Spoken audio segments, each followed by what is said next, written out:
Hello and welcome to SDVOE Presents Face-to-Face AV with Justin Kennington. That's me, Justin Kennington. I'm your host. I'm joined today by my old friend, John Hudson of Christie Digital Systems. He is a principal product developer with Christie. He's also a SMPTE fellow. He has chaired several SMPTE standards bodies and has even won the, let me get this right, the Excellence in Standards Award, right? So who better to chat with us today about standards? What is a standard? What does it mean? How do you write one? What's the process? So let's hear from John. John, thanks for joining us. Good morning. Nice to be here.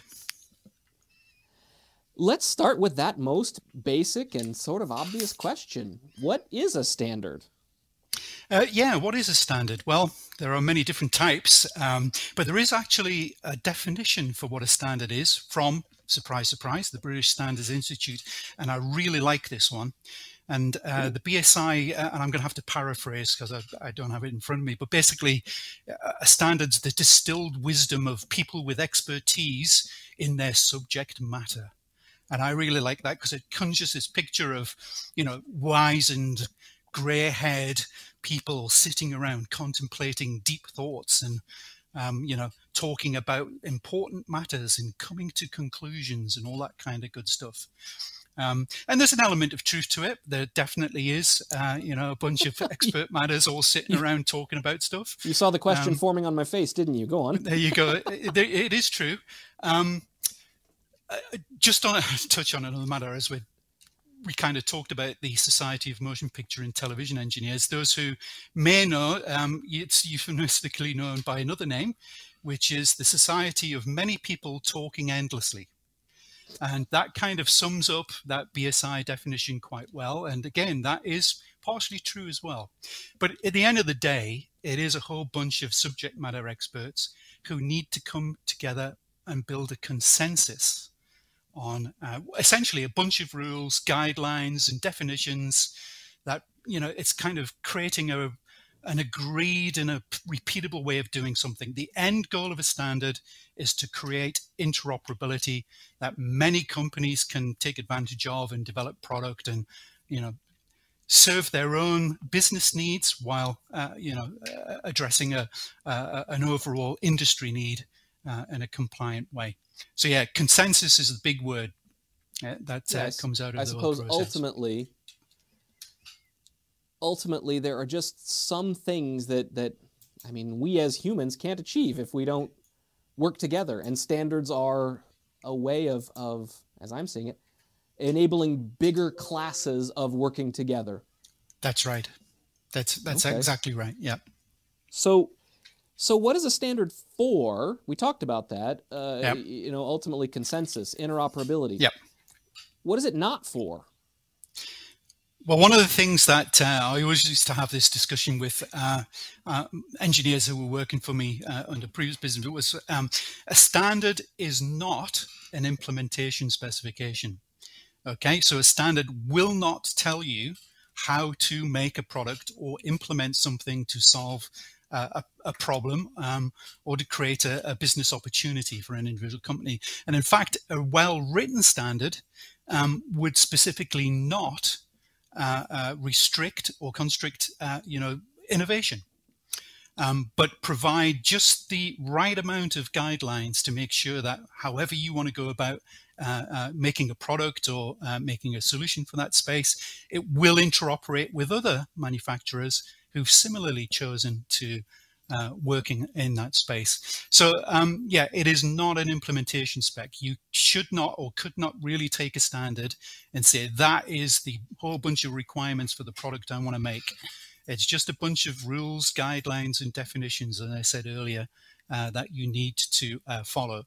And for sure, depending on what your industry you're working in, being able to claim compliance to or compatibility with an industry standard is very important. And in fact, in some industries, and the professional broadcast industry is one of those, if you aren't able to create, declare compliance to the standard, then it's likely going to be quite difficult for you to sell product into that space.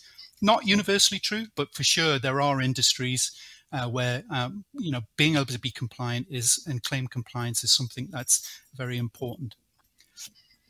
Unlike consumer standards, though, SMPTE does not do compliance testing. Right, that is left up to the individual manufacturers. They certainly hold plug fests and things like that for new standards, but they will not dictate compliance levels or test for compliance. That is left up to the industry.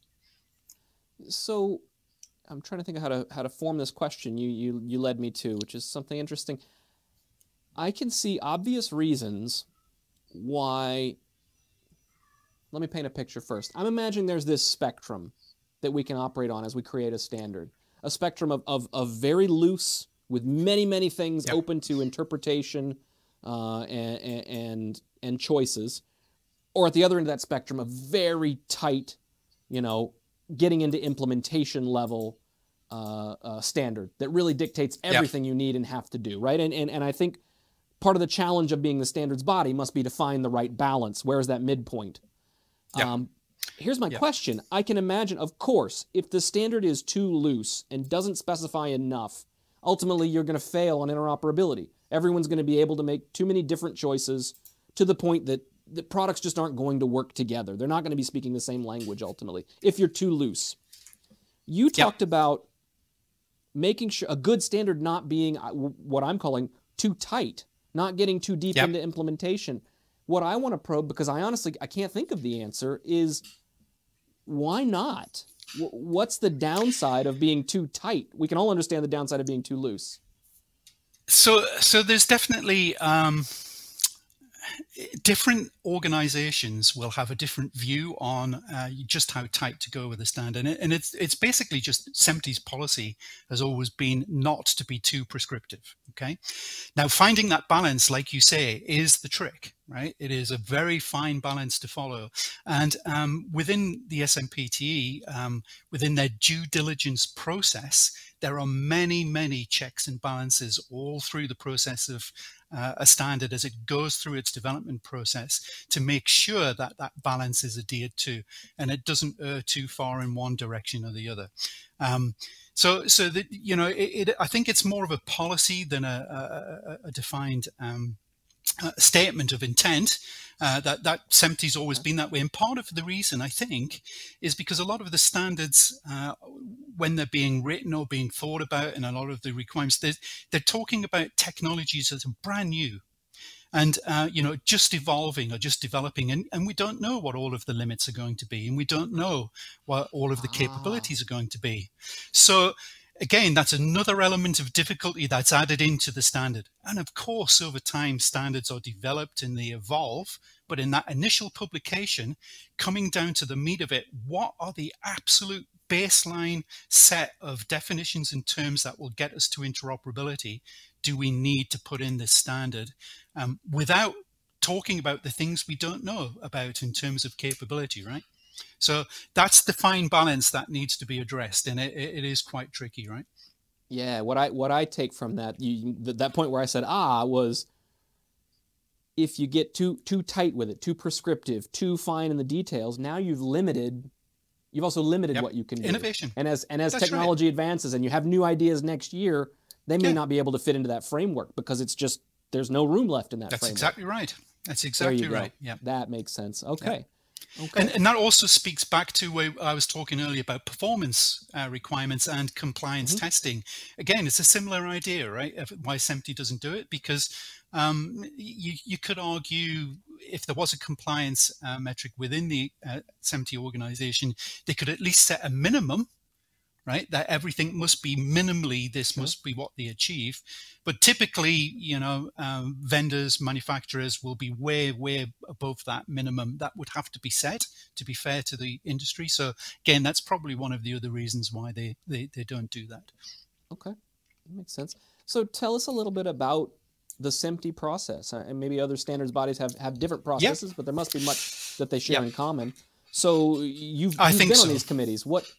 How does it start, and how do we get from, hey, you know what we should do is move broadcast video around a computer network to a finished published standard? What happens in between? That's right. So the first thing to say is that a standard, the idea for a new standard or to edit an existing standard can come from anywhere and anyone. You don't have to be a SMPTE member. You don't have to be part of the standards committee to come forward with an idea of something that you think would benefit the industry through standardization. And in fact, all you really need as any individual is a statement of the problem that you want to solve.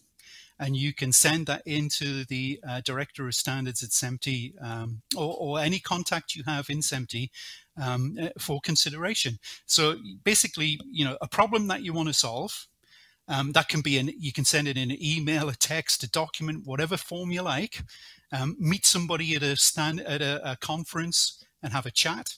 All of those things that anybody can kick off a standard. But basically, what you need is a statement of the problem you're trying to solve. You really need to offer up somebody who's prepared to do the work and somebody who's interested in seeing the work done. And with those three things, you can pretty much get a standard work done on pretty much anything that's of importance to the industry. Now, it does go through checks and balances in the standards committee in SMPTE. They will say, well, is this something that we think fits the organization in terms of things we can work on. They would also make a decision about which technology committee, if any, that it might fit in. And then once that process has gone through, and let's say, your problem statement is deemed to be a good fit for SMPTE and a particular committee, then they would bring that forward and kick off a formal project creation phase. Basically, it's all of those things you just did. What problem am I trying to solve? Who's going to do the work? Who's interested in the work? And what kind of document do I need to produce is a very key thing, because within the SMPTE organization, there are many different sorts of document that can be developed. So the kind of gold class is a standard or an ST. Any document you see with ST on the front is a standard that's been through the full due process methodology within SMPTE. That's the kind of the gold class for a standard. But there's things like registered disclosure documents. They can be things where an individual manufacturer has come up with what they think is a really, really good idea, and they'd like to share it with others in the industry who may also want to adopt that idea, but they don't want to standardize it. This is how we did it. Have a look at it. If you like it, go ahead, but we're not open to any modifications. If you bring a standard forward, then obviously, there's multiple inputs to that standard, and it can change what you may have originally intended for the better. But it may change. So there's an RDD, which is a registered disclosure document, doesn't get the full due diligence. Standard, ST, obviously is the gold standard, pardon the pun. Recommended practice. So that's something where you can assign, limits to how something might be used. You might get a really broad standard like the media exchange format, MXF in SMPTE, and then you can have different recommended practices which describe subsets of how that's used. Engineering guidelines, and that's just basically a treatise on how something might be done in real world. What else is there? You could do a study group. There's all kinds of different documents. So basically, they'd kick off a project, they define what kind of document it is, what kind of group is needed to work on that. Could just be a drafting group, could be a working group, could be a study group. Depending on the scope of work required. But that would then be assigned to a committee, and there are many committees, technology committees within SMPTE. Basically under two broad categories. There's a whole bunch of committees that work on content, and then there's a whole bunch of other committees that work on infrastructure, and those are the two big kind of topics that standards cover. And then they'd form a drafting group with interested parties, and they'd start working on developing a standard. And that's the start of a process that can go on from anything from 9 months to many years, depending on the complexity. I feel like I know what infrastructure means in the SMPTE context. What does content mean in the SMPTE context? Content is things like image formats. Okay. compression standards, Okay. you know, film, digital cinema, how all of that content is created, how audio is created, etc., etc. I get a picture. So that's where content is. Infrastructure are things like networking facilities, broadcast transmission, etc., etc. Driving us down the road towards let's focus on that gold standard. Yep. You touched on it. You said, you know, if I send a registered disclosure document, I'm saying here's how I do it. I'm not going to change it. Use it if you want. Yep. Right. But the standards That's process correct. you mentioned, you might start with an idea, the person submitting it, an idea that's fully fleshed out, and here's how I think it should be done. But the standards process is going to modify that. I've taken a note myself here that says competing interests, and I'm imagining there must be maybe sometimes easy, but maybe sometimes very painful process where multiple vendors get involved, all interested in solving the problem, but each interested in solving it a little bit their own way. In their own way. That's correct. How so that is in the one world of the arts. is that adjudicated? Yeah. So that is one of the arts of being a technology committee chair and or a drafting group chair. You have to manage all of these competing interests. But the thing to bear in mind is this: a standard is a consensus, right? So you don't actually need to have unanimous agreement, but you do need to achieve consensus. And there are many processes and methodologies that allow you to get there. But you do, as a chair, you need to give everybody, you know, enough ground to make their own statement or make their own position clear. But ultimately, if there's a clash and there's no way to resolve it, you always need to remember that consensus is the end goal. And essentially, there's different hierarchies where you can bring something up for a vote. So you can vote at the group level, you can vote at the technology committee level, and if any particular group is not happy with that answer, ultimately you can take it all the way up to the standards committee and have a vote there. But at the end of the day, consensus is reached, and agreement comes from that consensus. And so sometimes not everybody's happy. But yes, you nailed it. There are multiple competing business, political and technical needs that need to be balanced. And that's the art of chairing a SMPTE committee or group. That sounds a little bit fun to me and a little bit nightmarish. It is. Depending on the day. Actually, there's a really great Dilbert cartoon. And again, I have to paraphrase it. And Dilbert's boss is talking to him and saying, how did the standards meeting go? Did you manage to persuade 100 companies to adopt a standard that only benefits us and ultimately dooms the entire industry to failure? And although that's obviously an extreme statement, it can feel like that sometimes as you go through the process. And so just to come back, if you do come forward with an idea that you want to standardize, if you want to go the ST route, the standards route, you have to be aware that that's what you're signing yourself up for. Right. And honestly, it can be painful, but ultimately it typically ends up with a much better standard, right? In terms of interoperability and in terms of adoption, if you can get a consensus and there are multiple competing groups with competing agendas, if you can get them all to a consensus point, you are going to be much better off in terms of overall industry adoption from that point, right? And that's why it's allowed to be so painful, right? It makes sense. I mean, if you have buy-in, then people are gonna want to invest in what they bought into. Yeah. And if you don't have that buy-in, then you're gonna get splintering. You're gonna have everybody go and just do it their own way. You are indeed. That's right. And interop goes out the window. And ultimately, I believe it goes out the window. That's right. In most of those cases, the consumer, whoever that is gonna lose out. That's correct. Yeah. Wow. That's correct. Wow. This is heady stuff. Yeah. And like I said, and sometimes it can be a fairly uncontroversial standard, controversial standard, sorry. Mm-hmm. And it can take, 6 months and you can get it all the way through all of the due diligence process. Other times it can go on for a very long time, given the complexity and the political nature of it. And so there are some standards which we may get to talk about shortly, which have been going on for many, many, many, many years because of that complexity and because of the number of different agendas at play. But yes, ultimately though, you know, you can argue that that consensus process does deliver a better standard. I recognize that most of this is wrapped in political sensitivity, so you may choose not to answer this question. That's okay. Yep.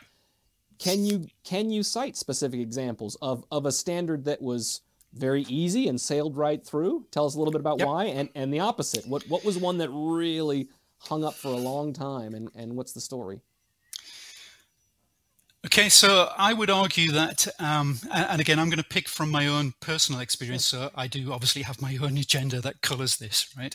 So from my background, I spend a lot of time in the Network Facilities Committee, TC32NF, where things like interface standards are written. One of the quickest standards ever developed, funnily enough, that went through the entire process was the 3 gig SDI standard. And I think part of the reason why it went through with relatively little difficulty was because there was a real industry need at that time to move up to being able to handle progressive image formats, 1080p 60, HD progressive, over a single piece of coax cable. And the 3 gig standard addressed that need very succinctly. And also it was building on past technology that had been in the industry for a very, very long time. So it was a small incremental change. Also, there were multiple semiconductor vendors all willing to work on developing the physical interface standard and produce silicon for that solution. And so I would say that ultimately that all combined together in terms of creating a standard that went through pretty quick in terms of its overall development time. But equally, it was also a fairly small and initially a very uncomplex standard. It then grew into multiple parts. I think there are 6 parts to the 3 gig standard now, but that's the evolution of that once the original standard was developed.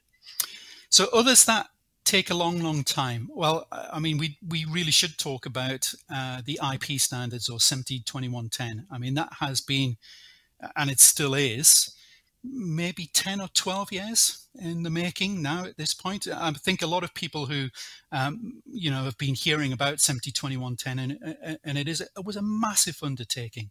If you think about it, we're talking about moving an entire industry from, you know, an SDI based infrastructure to doing all of their normal processes over an IP kind of infrastructure. And it was a very, very large undertaking.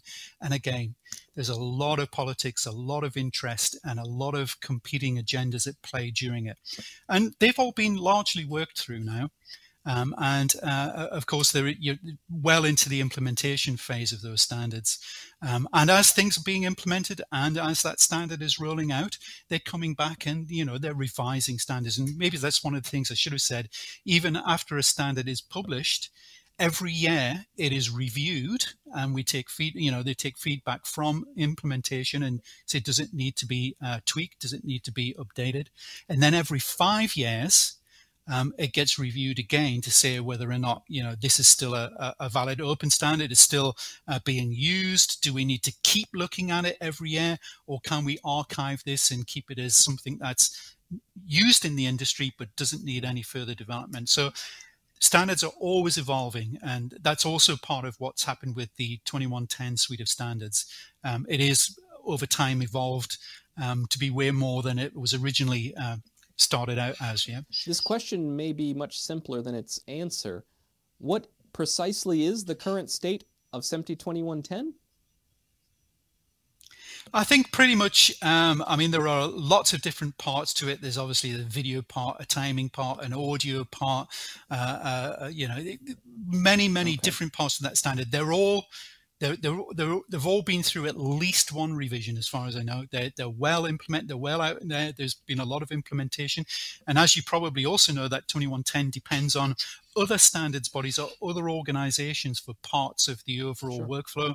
So, you know, there's a whole bunch of AMWA standards which are used in terms of network flow control, et cetera, et cetera. So I think they've been around for a long time now, at least 5, maybe even more years of implementations. And so they're now being refined and tweaked. But pretty much 2110 is pretty stable and working reasonably well. In terms of implementation and rollout, that's still ongoing. In fact, I noticed just yesterday, Wednesday, the 16th of November, there was a SMPTE webinar on the transition from SDI to IP. So just to say that it's still ongoing, right? It hasn't, the industry has not fully transitioned yet because it's such a huge undertaking and such a huge change for what is a very sort of conservative and traditional business and industry, right? Yeah. So, you know, understandably, these things take a long time. Yeah, for sure. What is that interplay like in the period where a standard is final or near final, but businesses want implementations now? And I think my impression is that there's often a messy period where we just start implementing because we think we've got the standard right. How does that play out in the real world? So, yeah, you're absolutely right. And until things are established, you know, individual manufacturers will go off and do their own implementation, and they will try their best to make it as close to what the goal and intent of the standard is. But inevitably, there's always going to be something that does change.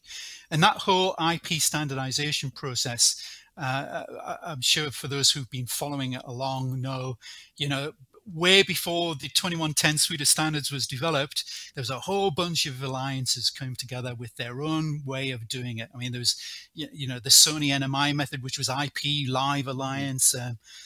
There's AIMS, which is the one that stuck around the longest. There was the Aspen community, the TICO Alliance, SRT Alliance. There's even a Stop ST2110 Alliance. So, you know, there's this world of alliances all came together with their own solutions, their own methodologies, which really muddied the waters. And perhaps that was necessary. They needed that for it all to fall out, to come to a consensus on what 2110 is now, in terms of something that everybody could align with and agree to. And I think that's pretty much where we are now within the professional broadcast space in terms of moving from a point-to-point SDI kind of infrastructure to an IP type of infrastructure for live production. There's always been an IP infrastructure in broadcast for a very, very long time for file transfers and media exchange, but we are talking specifically about live production over IP networks now. I think there's probably a tension, or maybe just an irony, that if there weren't several manufacturers so interested in the problem that they're developing competing solutions with one another, if those didn't exist, then kind of who cares about a standard? What do we need that standard for? Nobody's interested in solving that problem anyway. So I think that's just an interesting, like I said, maybe irony that the only time you're going to bother to develop a standard is if people are already having a difficult fight over how to do it. That's right. And in truth, I would argue that the actual process of IP live production on IP networks started way earlier in SMPTE.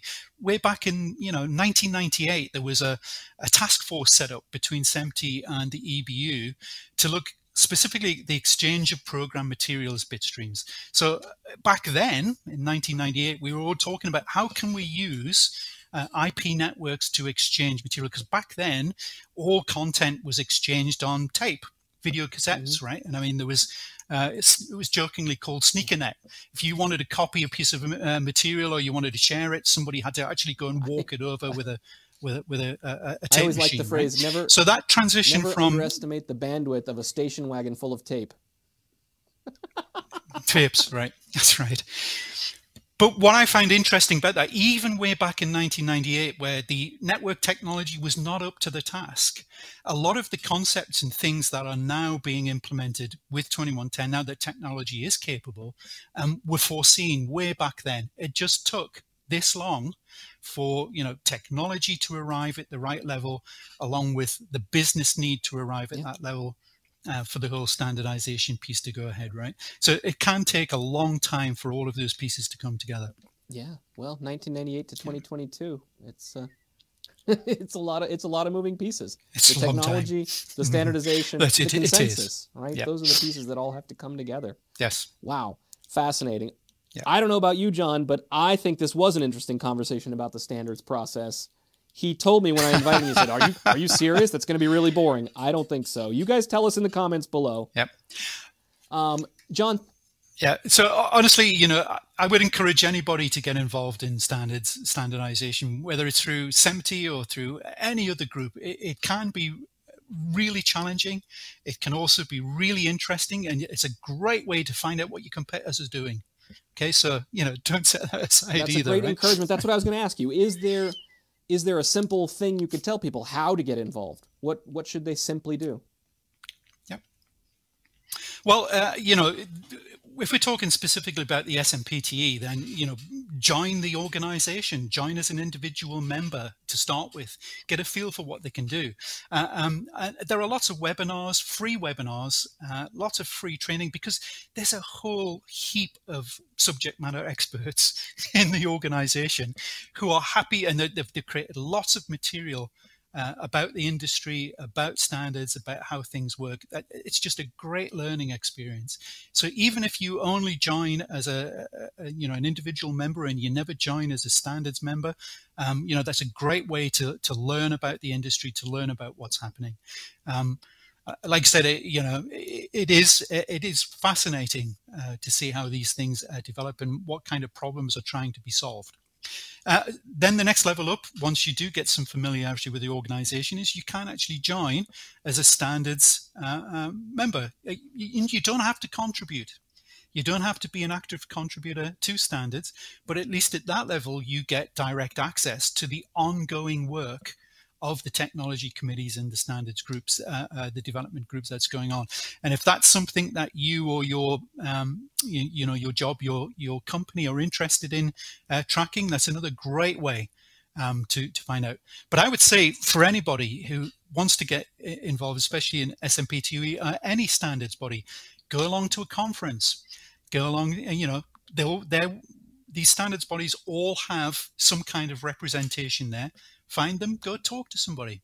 They'll tell you how to get involved and how you can become one of those gray-bearded, the wizened elders, experts that sit around talking endlessly about everything. Right? That's great. Well, John, thank you so much for joining us. I hope you'll all look into the standards process, Thanks, maybe get involved with SMPTE or another standards body. Leave your comments and questions for another episode below. And thank you for watching.